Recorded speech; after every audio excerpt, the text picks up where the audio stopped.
নমস্কাৰ পোহৰ দীপলৈ সকলোকে স্বাগতম জনাইছো অন্য এটা ভিডিও লৈ আজি পুনৰবাৰ আপোনালোকৰ সন্মুখলৈ আহিলো আজিৰ বিষয়টো হৈছে সাংবাদিকতা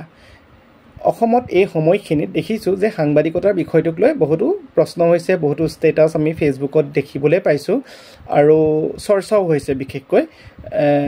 অলপতে সাংবাদিকক লৈ কৰা প্ৰশ্ন সন্দৰ্ভত বহুতা প্ৰশ্ন কৰিছে বিতৰ্ক কৰিছে থাকিব এটো থকাটো থাকিবই কোনটো বিত্ৰিত আসলতে এনেকুৱা ধৰণৰ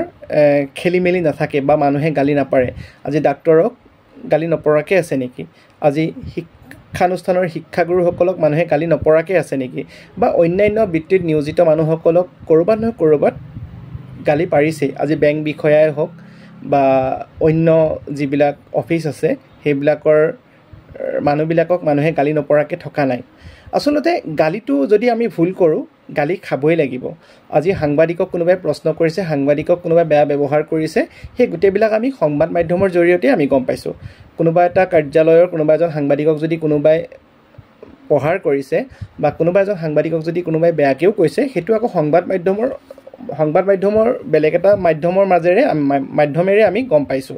গতিকে হেতু কোনো ডাঙৰ কথা নহয় ঠিক তেনেকে কোনোবা চিকিৎসা বৃত্তিত নিয়োজিত হৈও গালি খাইছে মানুহৰ খাবলগীয়া হৈছে বা বিভিন্ন ধৰণৰ চৰকাৰী কাৰ্যালয়বিলাকত চাকৰি কৰিও বহুতে গালি খাইছে গালিটো খাব মানুহে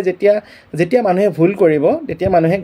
মানুহে গালি খাবলৈ বাধ্য আৰু খাবই লাগিব আজি মই এজন সংবাদ মাধ্যমৰ সৈতে জড়িত ব্যক্তি হিচাপে মই যদি ভুল কৰো মই গালি খাম মানুহে গালি পাৰিব আৰু যোনে ভুল নকৰক কিয় গালিটো পাৰিবই কিন্তু কথা হ'ল কি গালি কোনবিলাক মানুহে পাৰে হেবিলাক বস্তু অলপ চাবলগীয়া থাকে আসলতে সংবাদ মাধ্যমত জড়িত হোৱা লোকসকলে ভালদৰে জানিব সাংবাদিকৰ শত্ৰু বহুত ঠিক তেনেদৰে বেলেগ বিত্ৰিবিলাকৰো শত্ৰু বহুত থাকে দেই শত্ৰু থাকিবই কাৰণ কিয় জানেনে কেতিয়াবা আজি পৃথিৱীত কিমান কি ঘটনা হয় কিবা এটা ঘটনা প্ৰকাশ কৰিবলৈ যোৱাৰ লগে লগে সেই ঘটনাটোৰ অন্তৰালত বহুকেইজন মানুহ ব্যক্তি জড়িত হৈ থাকে গতিকে সেই ব্যক্তিজনে সংবাদ পৰিবেশন কৰাৰ পাছত সেই সাংবাদিকজনক বেয়া পাটো স্বাভাৱিক বা সেই ব্যক্তিকেজনৰ পৰিবাৰৰ লোক থাকিব বা বিভিন্ন ধৰণৰ ফেমিলি মানুহ থাকিব তেনেকে তেওঁলোকৰ যি চাৰিওদিশে যিবিলাক মানুহ থাকে তেওঁলোকক ভাল পোৱা তেওঁলোকে সেই সাংবাদিকজনক বেয়া পাব বা ঠিক তেনেদৰে বেলেগ বৃত্তিত নিয়োজিত হৈ থকা লোকসকলেও তেনেধৰণে মানুহৰ বেয়া পোৱা লোক থাকেই সেইটো স্বাভাৱিক কথা কিন্তু কথা হৈছে অসমত সাংবাদিকে গালি খাইছে বা অন্য মানুহে গালি খাইছে কাৰণে যে আমিও সেই বিষয়টোত লাগি যাব লাগিব তেনেকুৱা ধৰণৰ কথা নহয় আসলতে দেই আমি এটা প্ৰায় দেখো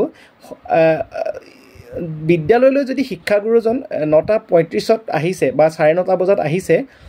তেতিয়াও কিন্তু এই 9:30 বজাত অন্য কাৰ্যালয়লৈ ওলাই যোৱা যেতিয়া ব্যক্তিজনে আকৌ শিক্ষাগুৰুজনক কয় এই টাইমটো কোনটো টাইমত বিদ্যালয়লৈ আহিছে চাওকচোন অথচ তেওঁ নিজে পাহৰি যায় তেওঁ যে কাৰ্যালয়লৈ গৈ আছে তেওঁ কাৰ্যালয়টো সময় আছিল 9:30 বজাত কিন্তু তেওঁ নিজে 9:30 বজাত ঘৰৰ পৰা গৈছে যাৰ বাবে বিদ্যালয়খনত তেওঁ শিক্ষাগুৰুজন যে পলমকে আহিছে তেওঁ দেখি পালে এইবিলাক আকৌ হৈ থকা ঘটনা আপুনি যদি চৌদিশে আছে আপুনি গম পাব এতিয়া আমি দেখো কেতিয়াবা আভ্যন্তৰীণ জল পৰিবহণ বিভাগৰ কৰ্মচাৰীক মানুহে গালি পাৰে যে তেওঁলোকে কাম নকৰে কিবা কিবি থাকে মই উদাহৰণ দিছো যেটো মই দেখো যে আভ্যন্তৰীণ জল পৰিবহণ বিভাগক কৰ্মচাৰী গাফিলতিৰ কথা যেতিয়া আমি কৰ্মৰ কথা কম তেতিয়া আমি নিজে প্ৰশ্ন নকৰো যে আমি কোন সময়ৰ জাহাজখনত আমি আমাৰ নিজৰ কাৰ্যালয়লৈ গৈ আছো অসমৰ কাৰ্যালয়বিলাকৰ সময়সীমা 9:30 বজাত আমি 9:30 বজাত ফেৰিত গৈ আমি 10 বজাত বা 10:30 বজাত অফিচ সোমোৱা মানুহজনে আকৌ আমি কামত গাফিলতিৰ কথা কওঁ কেতিয়া 9:30 বজাৰ ফেৰিখনত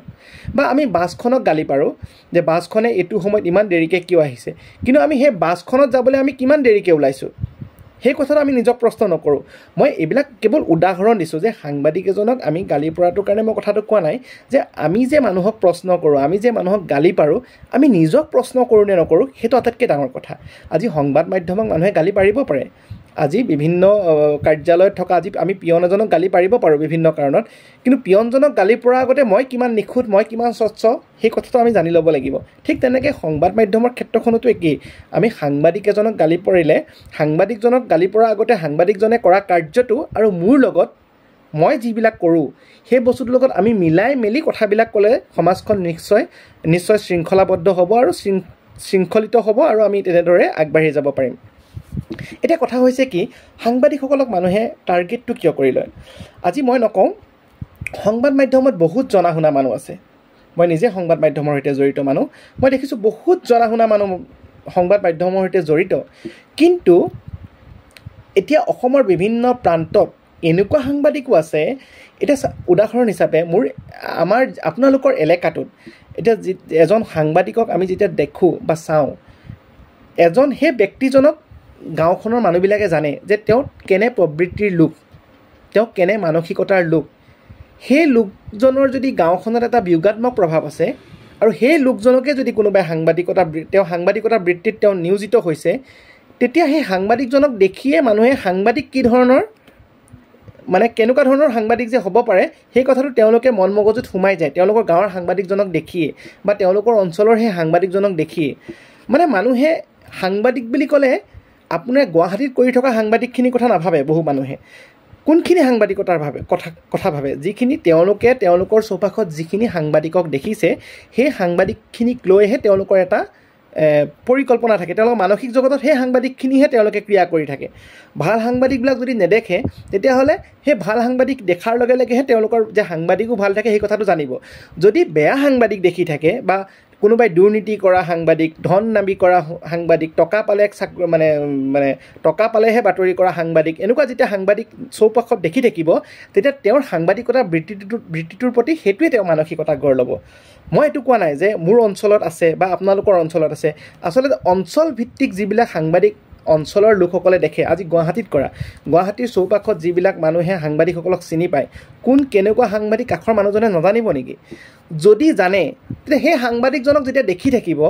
তেতিয়া মানুহৰ মানসিকতাটো সাংবাদিকজন যেনেকৈ দেখি থাকে তেনেকৈ তেওঁলোকে ভাবি লয় যে সাংবাদিক আচলতে এনেকুৱাহে।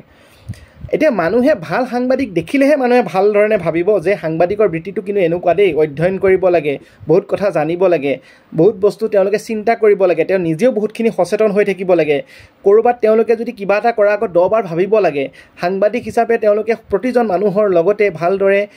যোগাযোগ ৰাখিব লাগে, কথা বতৰা পাতিব লাগে।